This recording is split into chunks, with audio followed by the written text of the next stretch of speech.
kalau Anda mendengar petunjuk dari Al-Quran dan Sunnah itu baik buat kita, segera amalkan. Jangan tunda. Sahabat Nabi cepat mengamalkan. Anda bukan sahabat Nabi, kenapa menunda? Apa hadisnya? Qala Rasulullah sallallahu alaihi wasallam. Satu masa Rasulullah SAW pernah bersabda, bima makna sayakunu fi akhir ummati. Di riwayat lain sayakunu fi akhir zamani. Akan nampak nanti di akhir-akhir zaman. Akan nampak nanti di akhir-akhir masa umatku. Dajjaluna kadzabun. Manusia-manusia para pendusta, pengikut Dajjal. Jadi ingat baik-baik ini ya. Dalam hadis itu ada dua jenis kalimat Dajjal. Jenis pertama disebut Masih Ad-Dajjal. Masih Ad-Dajjal. Kita berdoa dalam salat, dalam tahiyat yang terakhir kita ucapkan Allahumma inni a'udzubika min azabi jahannam wa min azabil qabri wa min fitnatil mahya wal mamat wa min syarri fitnatil masih ad-dajjal. Kalau disebutkan kalimat Dajjal dengan Masih, itu maknanya makhluknya, Dajjalnya. Bermata satu, tanda dekat kiamat, dan dia iblis yang paling besar yang akan muncul di akhir masa. Tapi kalau disebutkan Dajjal tanpa kalimat Masih, maka itu sebagian dari sifat-sifatnya. Apa diantaranya? Simak baik-baik. Kata Nabi, awak hati-hati. Dajjaluna kadzabun. Sifat-sifat Dajjal yaitu sering dia berdusta. Menipu dia. Dusta. Kadzab. Maaf. Ada kadzib, ada kadzab. Itu berbeza. Ingat baik-baik ya. Ada kadzib, ada kadzab. Itu berbeza. Kalau kadzib itu sekali berdusta, sekali saja, dan itu pun sudah salah. Ya. Saya pernah dusta, Ustaz. Sekali saja, itu salah. Ya dosa pula sama. Ya. Awas kalau dia berkali-kali berdusta, maka berubah kalimatnya dari kadzib jadi sigah mubalaghah, superlatif. Jadi kadzab, kadzab. Kata Nabi, di akhir masa ini akan ada nanti orang yang punya sifat-sifat Dajjal, yaitu terbiasa dia berdusta. Bukan sekali berdusta, tapi dusta itu jadi hobi buat dia. Hobi dusta. Kalau sekali nggak dusta, nggak nyaman hidupnya.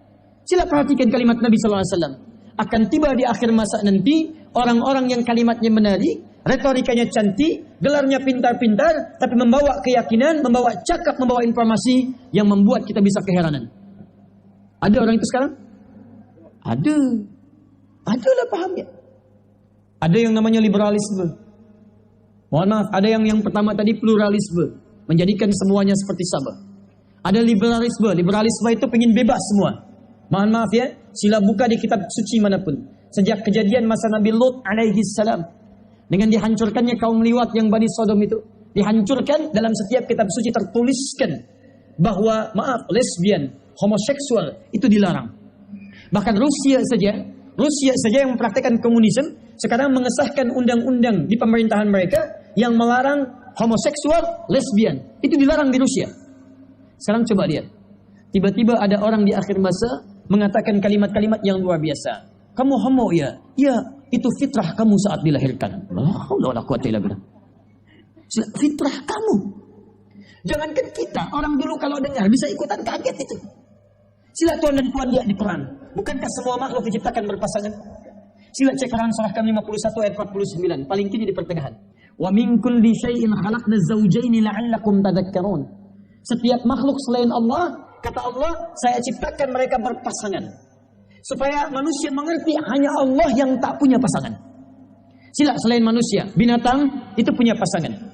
Binatang ada yang jantan, ada yang betina. Tumbuhan ada putih, ada benang sari. Ada siang, ada malam. Ada hitam, ada putih. Ada laki-laki, ada perempuan. Bahkan mohon maaf. Binatang saat diciptakan, dia dicipta dengan nafsu saja. Dia tak punya takwa. Jadi kalau binatang berbuat salah, janganlah celak binatang tu. Jangan caci binatang, karena binatang tu tak punya takwa, tak punya dia kecenderungan baik. Tuan puan lihat kambing tak pakai baju, janganlah usil kemudian mengatakan, kok tampilnya tanpa busana? Ya memang dia tak punya takwa, dia punya nafsu.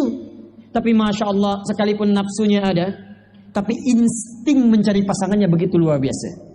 Silahkan tuan puan ikat kambing tu atau sapi dekat-dekat raya nanti di Idul Adha, ikat samping masjid, tiba waktu solat, azan berkumandang, Allahu Akbar, datang syahwatnya, dia tak peduli.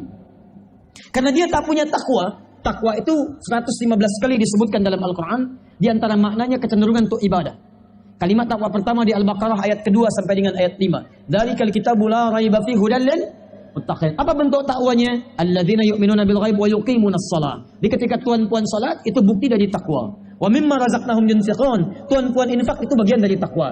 Kambing tidak salat. Ya, kambing tidak salat. Karena kenapa? Karena kambing tidak memiliki nilai takwa. Sekalipun dia bertasbih kepada Allah Subhanahu wa taala dengan caranya. Jadi, kalau kambing tak salat, wajar, tak punya sifat takwa. Tapi sekalipun tak punya takwa, dia pandai mencari pasangannya. Sila cek, diikat samping masjid, adzan berkumandang, datang hasratnya, kambing jantan akan memburu kambing betina. Saya nak tanya pada tuan dan puan, pernah adakah kambing homo di Selangor ini? Ada sapi yang lesbi? Tak ada. Hewan pun tahu pasangannya. Karena itu tidak perlu menjadi muslim dalam tanda petik. Tidak perlu kemudian seseorang, misal, tidak harus kemudian dia menjadi muslim untuk memahami pasangannya. Saya cakap ini dalam tanda petik, kita mengajak orang masuk Islam. Tapi bukan hanya orang Islam, jadi manusia saja cukup. Jadi manusia saja cukup dengan akalnya untuk mencari pasangannya. Sila lihat. Allah ciptakan Adam dengan siapa? Dengan Hawa. Adam laki-laki, Hawa perempuan. Allah tak ciptakan Adam dengan Adam. Tak, tapi Adam dengan Hawa. Dari dua ini muncul keturunan. Jadi cukup dengan sifat kita sebagai manusia, kita bisa mencari pasangan yang terbaik. Tiba-tiba ada umat di akhir masa mengatakan LGBT itu fitrah, homoseksual itu fitrah, lesbi itu fitrah. Ini kata Quran. Pemahaman semacam ini yang akan muncul di akhir masa itu lebih berbahaya daripada godaan iblis. Bahaya. Kenapa? Ada orang digoda oleh iblis, dia musyrik. Ketika dia musyrik, dia punya kesempatan untuk bertobat sebelum nyawanya sampai di kerongkongan. Dia berpeluang mendapatkan hidayah. Tapi paham semacam ini, dia bisa menghambat orang lain mendapatkan hidayah Allah Subhanahu wa taala. Ada non-muslim datang bertanya, saya nak masuk Islam, bagaimana caranya? Dia cakap, tu apa masuk Islam? Semua agama itu sama. Ketika seorang yang mendapatkan hidayah, dia cegah dia mendapat hidayah. Semua agama sama, tak perlu masuk Islam. Kamu bisa menyembah Allah dengan cara kamu. Dia, saya ingin bertobat pada Allah, saya berbuat salah, saya punya penyakit seperti ini. Tak perlu, itu fitrah kamu dalam kehidupan Allah. Ini umat sangat berbahaya. Paham yang sangat berbahaya. Kata Nabi akan muncul di akhir masa. Bahkan Imam An-Nawawi menerangkan, memberikan keterangan syarah dalam hadisnya, orang ini tiba-tiba akan muncul dan membuat keributan di masyarakat Anda. Jadi kalau dia datang pasti akan ada keributan. Kalau dia buat seminar, buat kuliah, buat misalnya tajuk tertentu, dia bicara di hadapan umat, umat itu pasti akan ribut.